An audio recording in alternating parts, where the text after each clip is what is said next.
The serenity of winter in the mountains around Sarajevo lies in stark contrast to the ever-present tension in the demilitarized zone around Mount Igman. In early October of last year, the Bosnian government army began its offensive, occupying parts of the zone, and it wasn't until mid-January that those forces finally pulled out. The current ceasefire agreement requires the zone remain clear, and this requires constant surveillance by UN forces. That responsibility falls on the specially trained mountain troops of the 5th French Infantry Battalion, who monitor the zone from 3 vantage points, Razashlie, Brezovaca, and Malopolje.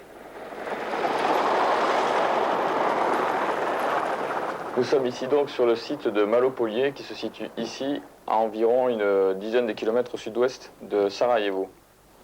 Et c'est l'ancien site des Jeux Olympiques en ce qui concerne le saut à ski. Et vous pouvez voir là-bas le tremplin de 90 et de 120 mètres qui, bien que partiellement détruit, garde toujours son cachet. Sur zone ici, 2 pelotons travaillent au profit de l'escadron. Un peloton dont la mission est de suivre la logistique, de ravitailler, et un autre peloton qui sert à réparer tous les véhicules de l'escadron blindé. Depuis le mois de décembre, les forces de l'armée de Bosnie-Herzégovine ont pratiquement entouré la DMZ et s'arrêtent maintenant à ce niveau-là. Ce qui fait que on a les forces serbes bosniaques de ce côté-ci, les forces bosniaques de l'armée de Bosnie-Herzégovine ici. Le problème de l'armée de Bosnie-Herzégovine actuellement à l'extérieur de la DMZ est qu'elle peut être amenée à traverser la DMZ pour des problèmes logistiques. Il est évident que c'est plus court pour elle de passer par là que de faire tout le tour par le sud. Il y a 45 km par le sud et 3 par le haut. Donc ils peuvent être tentés effectivement de franchir la DMZ. Et ma mission à moi, c'est de les en empêcher.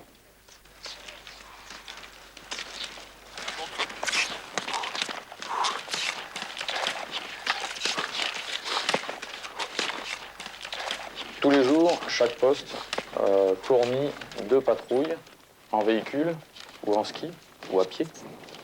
Et les nuits également. Ce qui fait que toute la nuit et toute la journée, il y a toujours une patrouille qui circule dans la zone, 1 ou 2 patrouilles, que ce soit en véhicule blindé ou à pied. Le jour, c'est souvent en ski et la nuit, souvent en véhicule.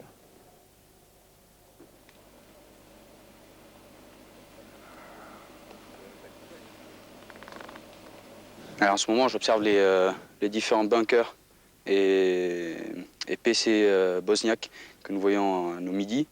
Sur la 2e ligne de crête. Voilà, nous avons... Où il y a de la fumée, là. Voilà, justement, là. Okay.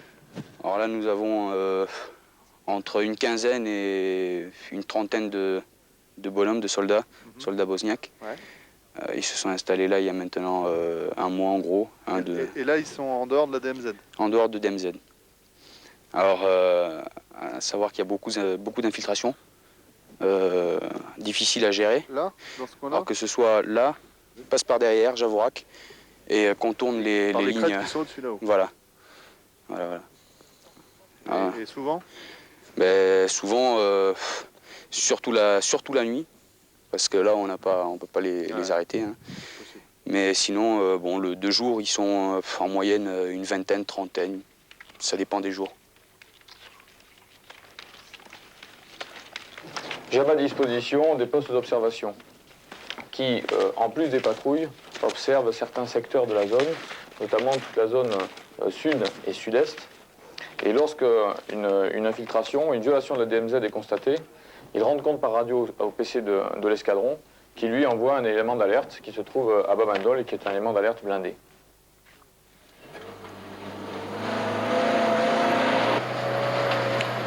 Cette zone est très peuplée et cette compagnie a parfois des difficultés à établir des contacts étant donné le nombre important de correspondants qu'elle a dans son secteur.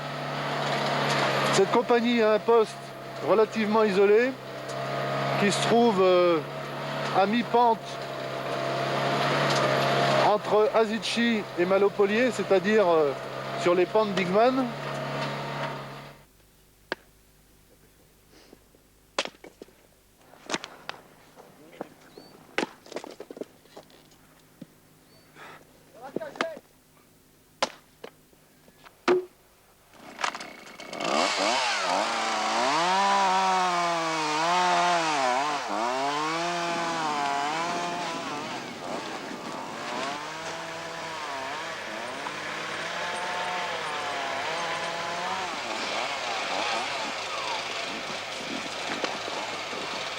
Vous voyez le coude de la route que vient de passer la voiture là?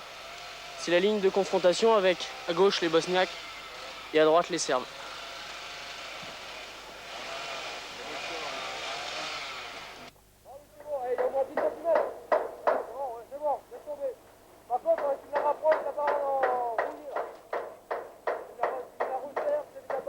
Le problème le plus important ici, ce sont les infiltrations de troupes bosniaques. Alors ma mission est bien sûr de les empêcher de traverser la zone ou d'entrer dans la zone. Donc mes patrouilles vont à des endroits bien précis, ce qui permet de stopper les infiltrations.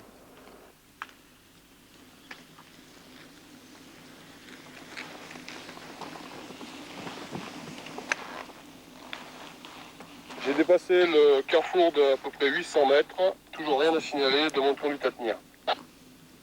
Oui, ok, donc tu continues toujours vers l'est et tu recherches toute trace d'infiltration sur ton itinéraire. Reçu. Bon, à partir d'ici, Laurent, tu me prends en compte au plus loin à gauche, Couturier, mêmes éléments, mais en prenant en compte au plus loin à droite. Reçu. Ok, en avant. La particularité encore de cette zone, c'est qu'elle est en partie vidée de la population. Il n'y a qu'au village de Gradina où il reste quelques familles pendant l'été, et pendant l'hiver, il n'y a que 2 familles qui restent.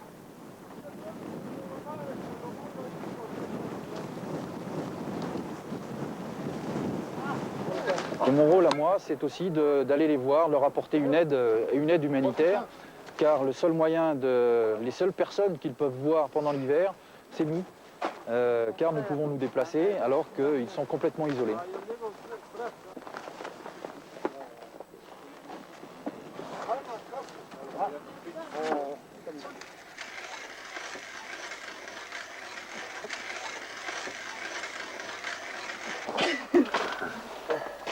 Voilà.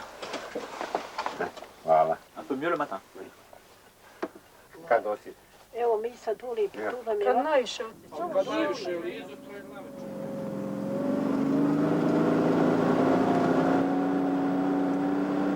Là, nous allons au sud de la DMZ,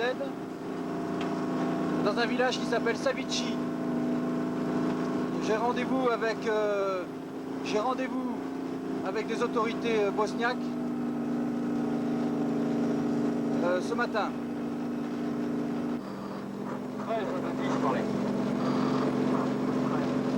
Bon, ici, on a démarré, on est au carrefour de Moliani, donc on devrait arriver d'ici 10 minutes. Since arriving in September, the 400 troops of the 5th French Infantry Battalion have had considerable success stopping the crossings, and for now, the DMZ remains free of occupying forces. However, as long as the two sides consider it strategically desirable, the demilitarized zone will require the presence of UN troops. Cette DMZ, cette zone démilitarisée, permet d'une part, séparer les 2 forces en mettant les forces de l'ONU au milieu entre les deux, et d'autre part de permettre à une route logistique de continuer d'alimenter la ville de Sarajevo.